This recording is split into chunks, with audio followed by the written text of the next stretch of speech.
پانچواں کلمہ استغفار۔ استغفر اللہ ربی من کل ذنب اذنبته عمدا او خطأ سرا او علانیۃ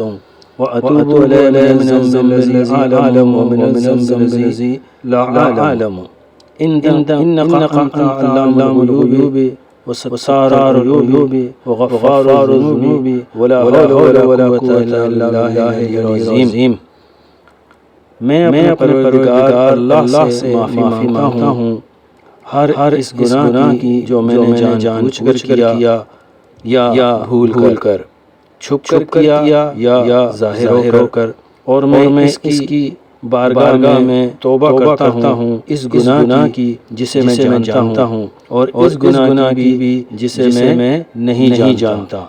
اے اللہ، بے شک تو غیبوں کا جاننے والا، عیبوں کا چھپانے والا اور گناہوں کا بخشنے والا ہے، اور گناہ سے بچنے کی طاقت اور نیکی کرنے کی قوت نہیں مگر اللہ کی مدد سے جو بہت بلند عظمت والا ہے۔